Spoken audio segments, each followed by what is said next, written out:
For instance, the short forehand push is a popular stroke among amateur players due to its level of difficulty. Opponents also capitalize on weaknesses in our short push technique, which lacks speed, spin, and variety.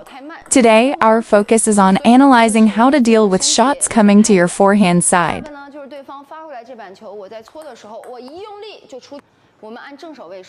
The most challenging ball to receive is the sideline ball.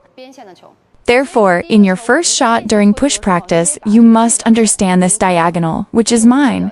If I can push effectively, I will push towards the sideline. During pushing, it's a serve with right-sided spin. Initially, a serve with left-sided spin, we need to make an assessment first. There is indeed a distinction when making the judgment. Long serves generally require a larger swing amplitude. When recognizing the opponent's side-top spin or side-back spin, resulting in a short serve. When the opponent serves a forehand short, how should we respond? It appears to be an upper body movement for everyone, but in reality, the hand is quite distant from the body. It feels like the arm is providing support. It's far from my body. Many players encounter this problem. Where is the key point of this issue? Mainly in our body. So, when the ball comes and the opponent hits a forehand shot to our forehand position,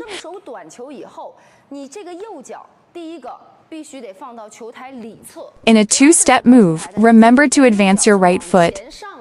The second aspect is the center of gravity. When I position my center of gravity with the same ball, if after the ball arrives and at that moment my center of gravity is not in the right position, I end up like this. Even though I move forward, my body leans back. This shot is stable and high. It will definitely result in a high ball. You can't bring the arc down by coordinating your center of gravity and hand to cut it down, because many balls may not necessarily spin to the extent that you can bring them down completely to the net.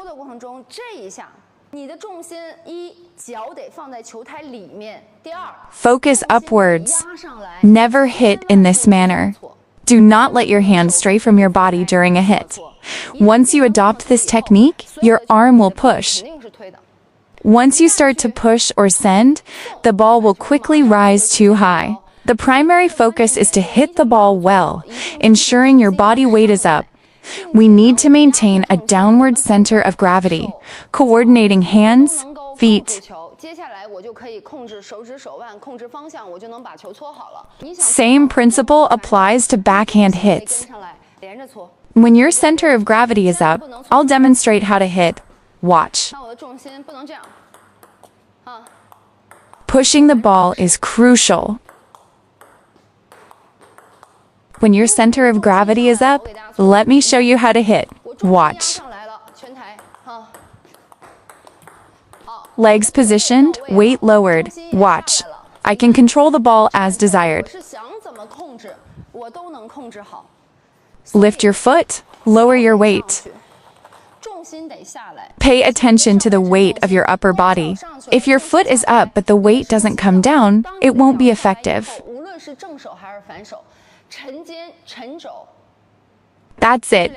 2 sync movements. Lower your shoulder, lower your elbow. Let me show you. Lower your shoulder, lower your elbow. When pushing, your right shoulder should be lower than the non-playing shoulder. First key point. Secondly, when pushing, my elbow should be closer to the table surface. Check if you're doing it correctly. If a friend pushes like this,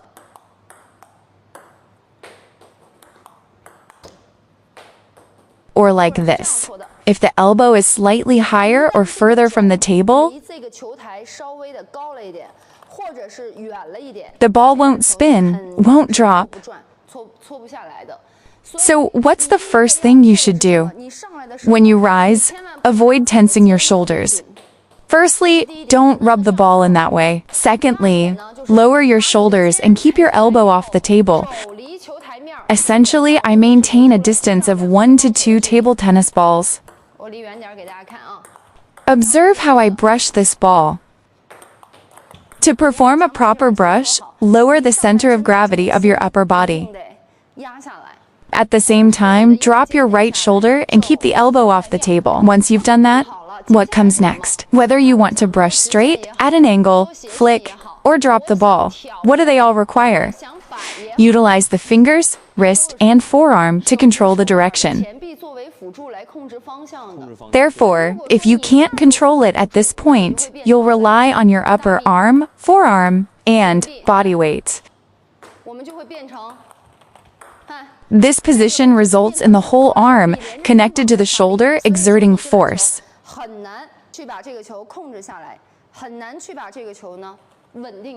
The key movements are the same for both forehand and backhand. Lower the shoulder, drop the elbow, swing level, watch me push. Extend, brush, shorten, flick.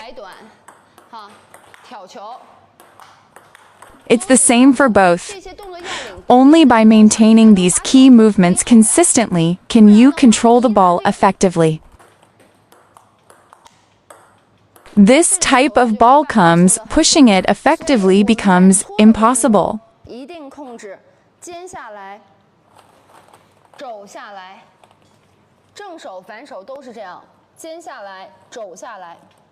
Now, I'll demonstrate 2 backhand pushes for everyone.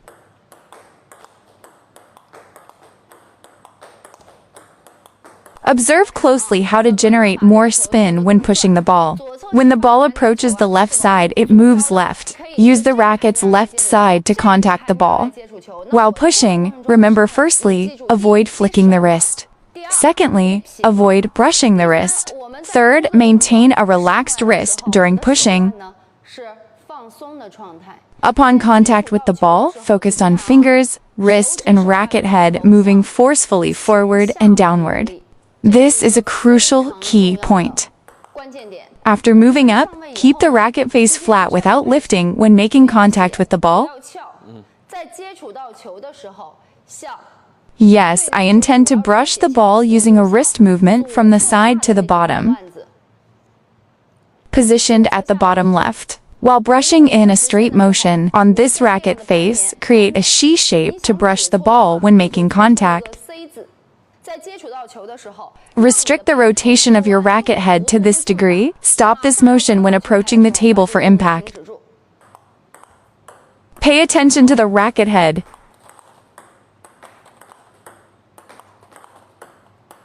Maintain this size of motion and avoid overcomplicating. Involving the arm introduces the risk of errors when applying force.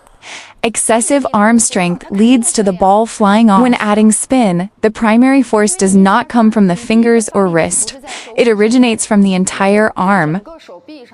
Therefore, if you apply excessive force when brushing the ball, the opponent's spin will intensify. Why shift weight and lower shoulders and elbows? To activate all power points, observe, my arm is not applying force. It serves as a support. The real power originates from the fingers and wrist, like this. Difficulty in control stems from excessive force in the arm and shoulder. Control is lost upon ball contact. Witness. Observe my ball contact. Watch, touch head, stop, stop. As it approaches the table, this movement stops it. No further movement. Following elbow support, observe, stop, it's about to strike here. Stop it with racket to block. Watch my stroke. The ball won't touch. Can still curve the path. Short swing. Long push, short swing, long push. The key lies in the downward force. Insufficient pullback. Why block? For improved power retention. Begin with the backswing, maintaining a distance from the table. Pause here. Everyone watch closely. Position the racket an inch away from the table. Limit your swing range to avoid unnecessary movements. Apply downward force from the side of the racket when contacting the ball for both forehand and backhand strokes. Now demonstrate the backhand push using the same technique. Attention, pause here. Avoid unnecessary movements. End the pushing motion here and execute a block. Yes, actively perform a block. Actively block. Ensure active blocking during this demonstration. Stop and observe my movements. In reality, it's this big. After explaining this, let's discuss how to put spin on the ball and review the key points of this technique. Is the first ball a side spin? Yes, it's too high after hitting it. This is the first one. Then you hit a backhand shot to me. That's our second ball. Too high once more. This is the first one, everyone. Now on to the second one. The second one has a slight brush, indicating side spin. One is flat, like this. This one is definitely side spin, yes. Let's now examine the side spin. It simulates a movement, yes. It performs a deceptive push. That's when I anticipate a side spin. First, when we brush the ball, especially with a heavy spin, brush the bottom of the ball to generate this side spin. A ball with less spin, similar to the one you just hit with side spin. For these balls with less spin, raise your hand immediately because after it bounces on the table, the side spin push becomes higher. High. Everyone watch, this is side spin. Observe the trajectory after it bounces on the table. Yes. I served with underspin. Everyone observe. Look at this trajectory. It curves downward. Yes.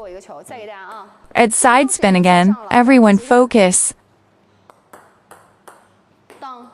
Curving upwards. Upwards. Yes. Side underspin. This ball goes straight like this. Like this. Yes. Side top spin curve. The push is particularly strong. That slight curve. Raise it slightly. Don't wait for the ball here. I need to raise it a little, along with it. Receiving the ball now, let's add some side spin. Everyone, pay attention. My grip changes when I lean forward in my receiving stance. Applies to the backhand as well. Let's practice backhand pushing together. My entire body is positioned low. You can control this type of curve. Yes, we need to lift our hand. Compared to your position, lean forward along the ball's trajectory. Why are you pushing so high? It's because the ball lands on your racket. Conversely, the ball will rise higher. Yes, that's why when pushing with half spin or side spin, for both forehand and or backhand, adjust your forward lean slightly upward. For example, this is side spin, that's side spin. This is side spin, that's side spin. I slightly elevate it. I move from high to low. Can I control the curve? Control the curve, as Hage mentioned. When pushing with a flat arc, control is maintained, but pushing from the bottom arc may lead to overshooting. Everyone look, it's on the side, right? Yes. Lift it slightly higher. Right? Yes. The push can be immediately controlled. That's the first point. The second point, when you need to push high, remember this key aspect. When the ball is on the paddle, it rotates up or to the side. During pushing, use your body weight or legs to push the ball. Flick, push the ball.